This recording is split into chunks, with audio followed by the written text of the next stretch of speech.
Queridos companheiros, boa noite. Uma vez mais estamos aqui para uma reunião de estudos na Casa de Alta de Souza. Ainda uma reunião virtual, mas já pouco a pouco vamos retomando os nossos encontros em nossa casa para estudo e trabalho.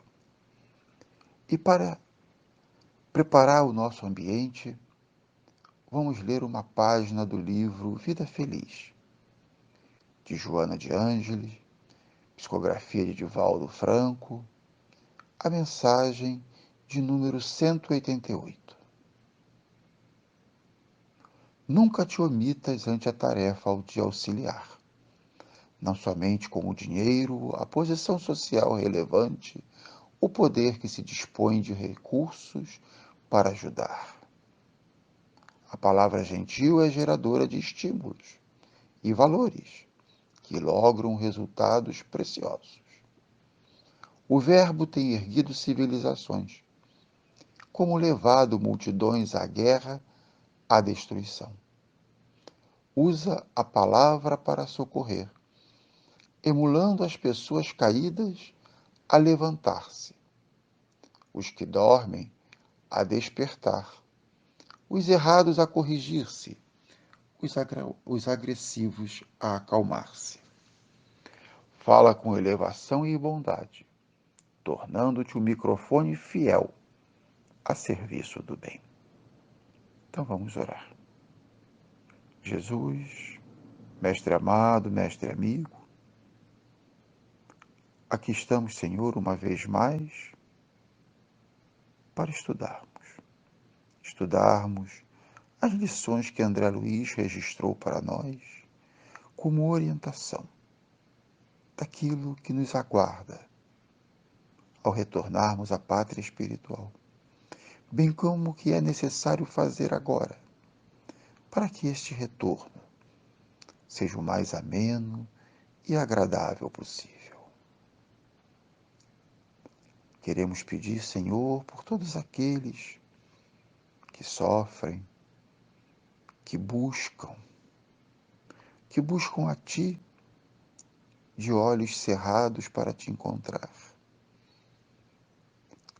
Todos aqueles que não veem nas oportunidades de trabalho a grande oportunidade de crescimento espiritual.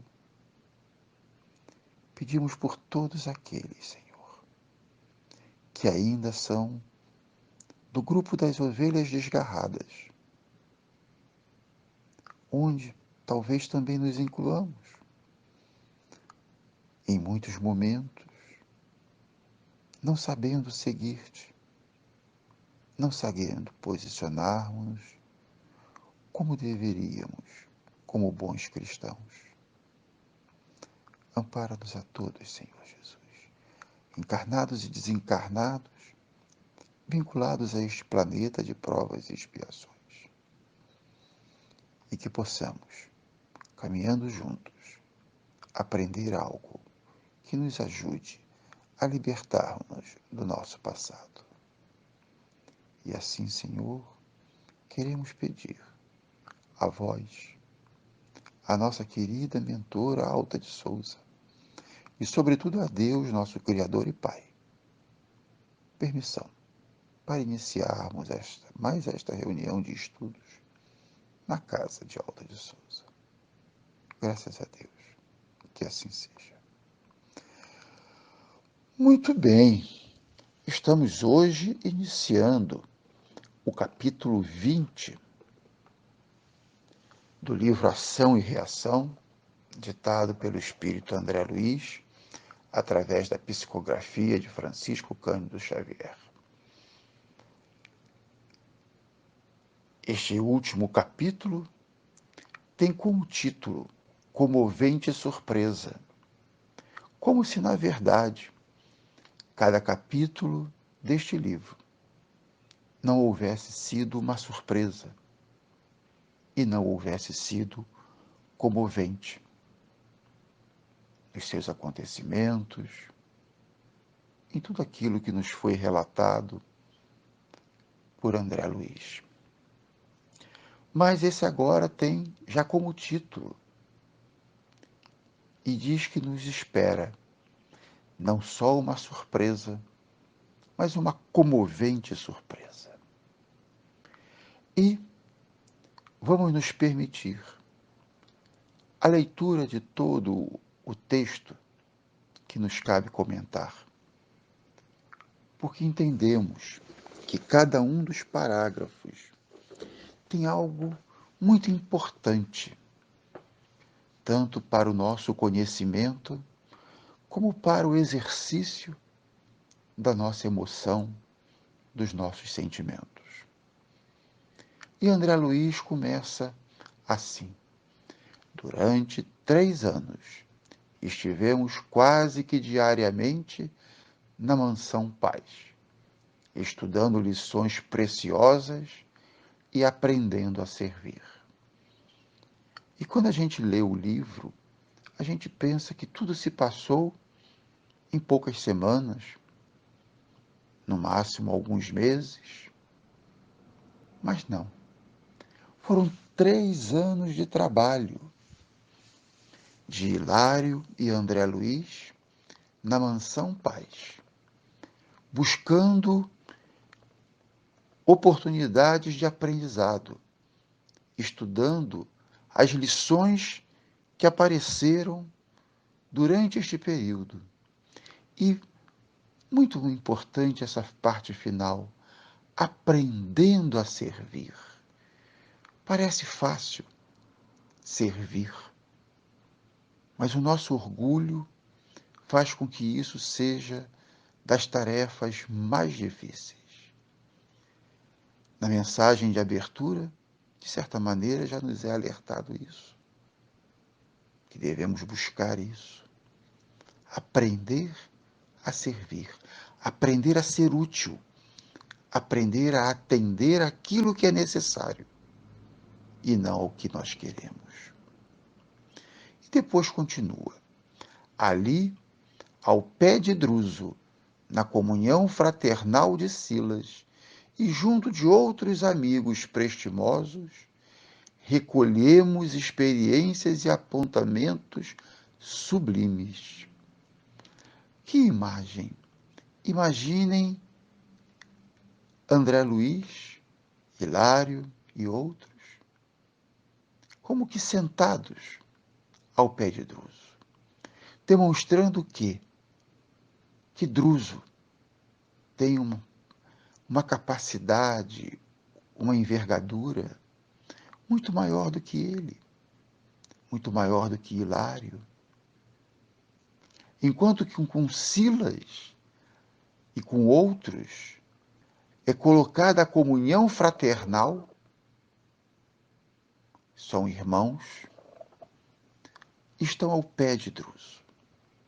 Druso é o orientador, é o pai, é aquele que tem a maior experiência e que pode orientar aos demais. E depois continua: em verdade, o sofrimento naquele pouso castigado de luta extrema era a nota constante em todas as direções. Ou seja, André Luiz e Hilário foram à Mansão Paz aprender a servir na busca de minimizar, de mitigar o sofrimento alheio. Esse é o grande trabalho. E é aí onde nós precisamos mais aprender a trabalhar, onde há o sofrimento. E como diz também a mensagem de Joana, não é só com recursos, não é só com poder econômico, com poder social, com poder político, que se pode ajudar. Com o ouvido ouvindo, os sofrimentos, as tristezas, as necessidades de colocar para fora o que está preso em seus corações, em suas memórias. através da palavra amiga, que constrói, que ajuda a reconstruir aquela terra arrasada de almas que não souberam se posicionar na vida até então. Então, é lá que eles vão aprender. Assim como em nosso lar, André Luiz foi aprender a trabalhar, a servir, a ajudar nas câmaras de retificação, nos locais de sofrimento, aqui já em outro nível de consciência e de conhecimento. Ele continua aprendendo a servir, a ajudar nos lugares onde graça o sofrimento. Muitas vezes, a casa tremia nos alicerces sob convulsões magnéticas indescritíveis. Noutras ocasiões, sob o ataque de legiões ferozes, assemelhava-se à fortaleza, em regime de sítio inquietante, que só a misericórdia divina poderia salvar. Todavia, em quaisquer emergências, Druso convocava-nos a todos à oração, e nossas preces nunca ficaram sem respostas. Suprimentos e recursos, diretrizes e bálsamos fluíam invariavelmente dos planos superiores, amparando-nos à necessidade ou subtraindo-nos à indecisão. Percebam que coisa interessante. A situação lá não era amena, tranquila, sem problemas. A casa tremia nos alicerces, sofria ataque de legiões ferozes, regime de sítio inquietante. Mas tudo isso era mitigado, amenizado pela misericórdia divina. A misericórdia divina que chegava não grátis, mas porque todos estavam trabalhando, todos se mantinham em oração, e essas preces nunca ficaram sem resposta. Nós sabemos muito bem que todas as nossas preces têm respostas. Às vezes respostas que não gostamos, porque não eram as que queríamos, dentro da nossa visão do menor esforço. Às vezes, respostas que não entendemos mesmo, porque ainda não estamos, talvez, preparados para receber aquela ajuda, aquele auxílio. Em outras, talvez porque não façamos o pedido. Dizemos que oramos, mas será que oramos mesmo? Ou balbuciamos palavras mais ou menos inteligíveis, na esperança de podermos enganar a espiritualidade superior, enganar a Deus, e que venha fazer por nós aquilo que nós não queremos fazer por nós, que muitas vezes está ao nosso alcance, mas nos furtamos de trabalhar por nós, de trabalhar pelos outros. Então isso é importante. Em todas e quaisquer emergências, a oração convocada por Druso é que sustentava os trabalhos daquela casa, daqueles companheiros, e protegia aqueles que lá estavam albergados, ainda incapazes de maiores ações por si, que dirá pelos outros. E continua André Luiz. O orientador da casa constituía para nós o mais elevado padrão de intangibilidade moral. Não obstante, a humildade com que pautava todas as atitudes. Nunca lhe surpreendemos o mínimo gesto em desacordo com o nobre e extenso mandato de que dispunha. Sabia ser firme sem rispidez, justo sem parcialidade, bondoso sem fraqueza. Valorizava não apenas o conselho dos grandes espíritos que nos visitavam o cenáculo, mas também os votos humildes dos míseros sofredores que nos batiam à porta.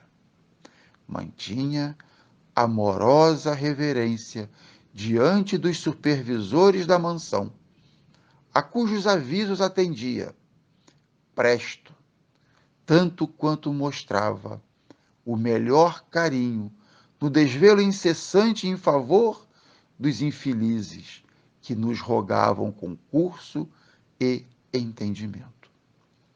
Desdobrava-se. Não se circunscrevia ao venerável mistério do administrador central, a quem devíamos homenagem constante.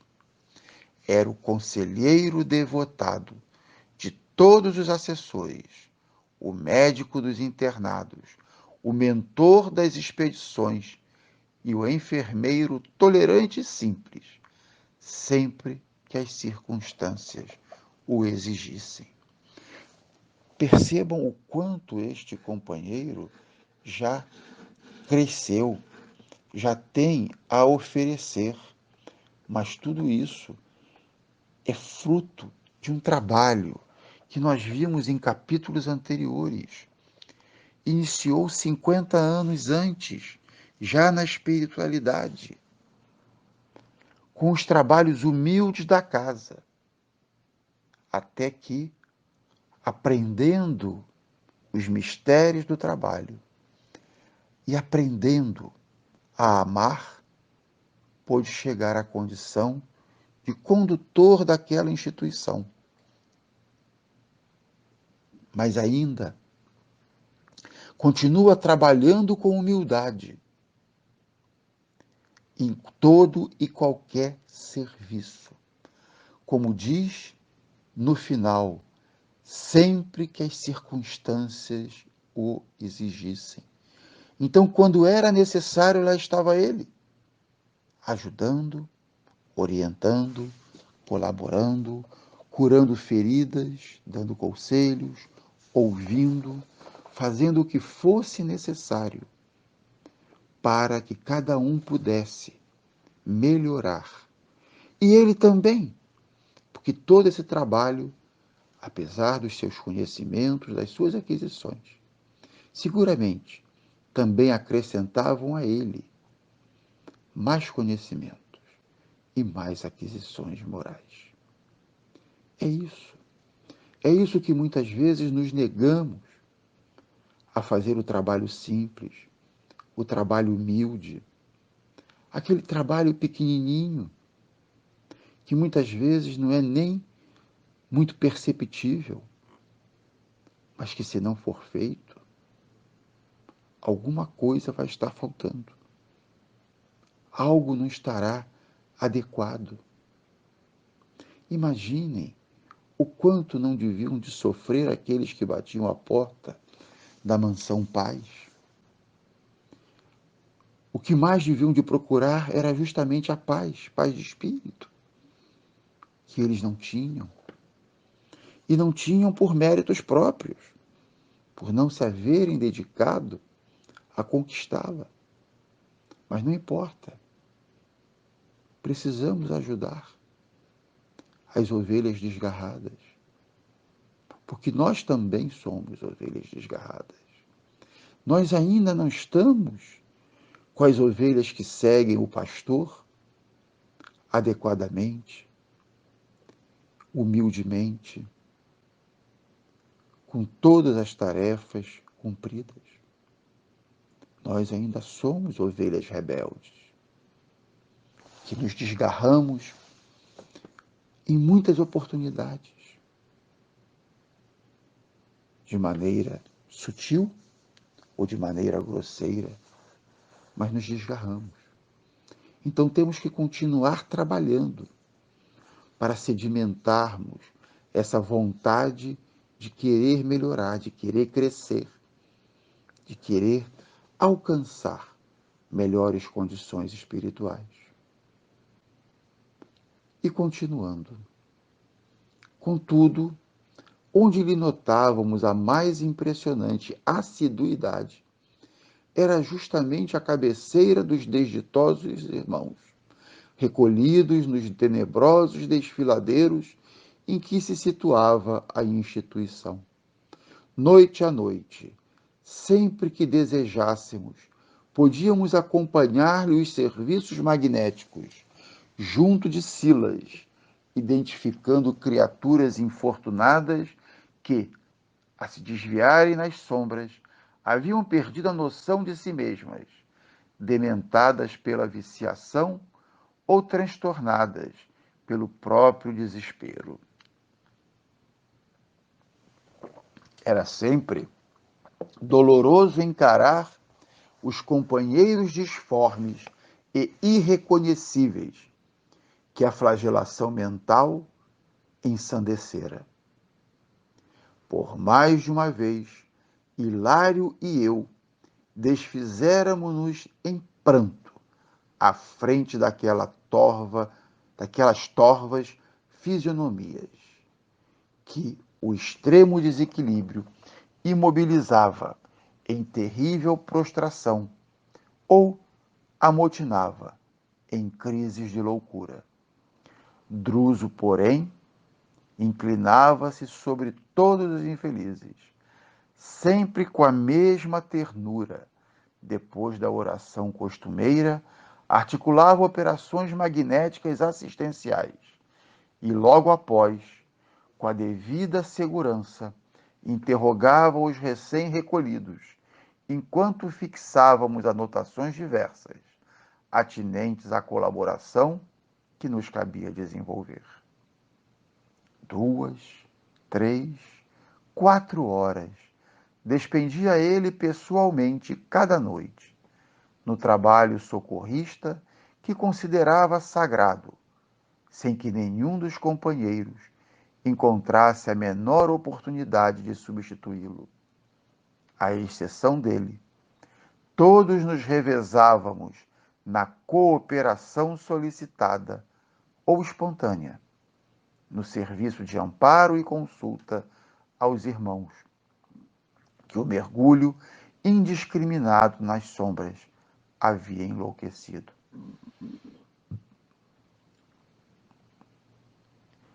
Esse silêncio é para que a gente medite, para que a gente pense. Druso não está tão à nossa frente assim. Mas para chegar lá, é necessário vontade, é necessário dedicação, que é o que relata André Luiz nesses parágrafos. A situação não é agradável. Aqueles que estão ali recolhidos são grandes sofredores, que muitas vezes estão prostrados, sem nenhuma reação, e outras vezes entram em crise de loucura. Como termos equilíbrio, atenção, ternura nestas condições tão extremas, para um lado e para o outro? A de nada fazer, aquele olhar vazio, morto, muitas vezes no nada, e outras vezes convulsões, crises dementadas, sem controle. como manter a paz, a tranquilidade, para fazer a prece, para dar o passe, para ajudar aqueles companheiros tão necessitados. À espera, justamente, deste lenitivo para os seus sofrimentos. E trabalhando sem esmorecer. À exceção dele, todos nos revezávamos. Mas ele seguia. Ora ajudado por um, ora ajudado por outro, ora talvez sozinho, mas ele seguia. Porque o trabalho tinha que ser feito. Sem esmorecimento. Será que temos essa firmeza? Temos essa postura? Não, ainda não. Mas precisamos trabalhar isso. Porque vamos precisar alcançá-la. É parte do caminho do nosso crescimento. Isso não é especial para ele, não é algo que só ele possa, ou uns poucos escolhidos. Os escolhidos são todos. E todos nós temos as oportunidades de crescer e teremos condições de chegar até onde Druso já chegou. E na parte final, André Luiz nos coloca: foi assim que, certa noite, para nós inesquecível, pobre mulher cadaverizada. Interessante colocar, né? Um espírito cadaverizado. Conseguem imaginar qual não deve ter sido a aparência desse espírito para André Luiz, para ele chamar de pobre mulher cadaverizada? Foi trazida pelos enfermeiros à sala de nossas atividades habituais para o socorro necessário. O corpo, seviciado, que imundos trapos mal cobriam, as mãos, cujos dedos terminavam em forma de garras, e o semblante, completamente alterado por terrível hipertrofia, falavam sem palavras dos longos tormentos de que fora vítima. Embora preliminarmente atendida pela enfermagem da mansão, a infortunada criatura exalava nauseante bafio. Como é que é estar ao lado de alguém com mau odor? Não é agradável, de maneira nenhuma. E, e imagino eu que pela sensibilidade espiritual, na condição de espírito, seja mais desconfortável do que para nós aqui encarnados. Estarmos ao lado de alguém que exale um odor desagradável. Então percebam as condições de trabalho. E nós ficamos escolhendo como queremos trabalhar, onde queremos trabalhar, quando queremos trabalhar. E é por isso que nós não avançamos, ou não avançamos na velocidade que poderíamos avançar. Porque nós ainda não sabemos nos dar, como Druso já aprendeu a se dar.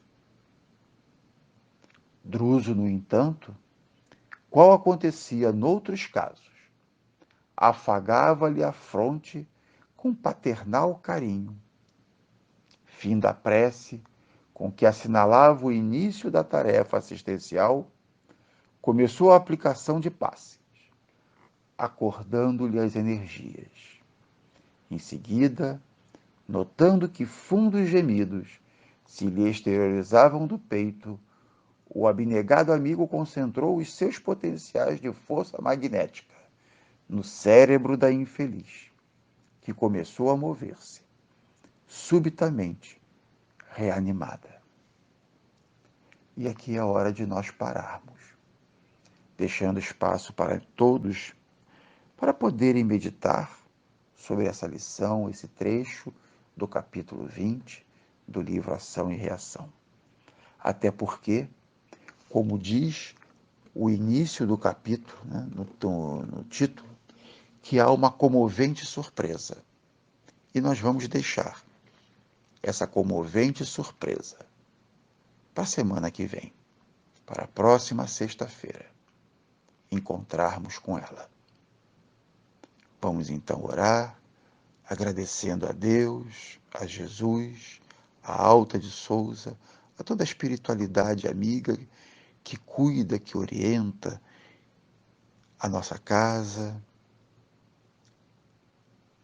o agradecimento por esse momento de estudo, que ele possa ter sido útil não só para nós, mas para muitos outros também, encarnados e desencarnados, e que possamos, assim, em paz e harmonia, sob a tutela dos nossos benfeitores, agradecidos, darmos por encerrada mais esta reunião virtual do Grupo Espírita Alta de Souza. Que Jesus nos ampare e nos abençoe sempre. Que assim seja. Graças a Deus.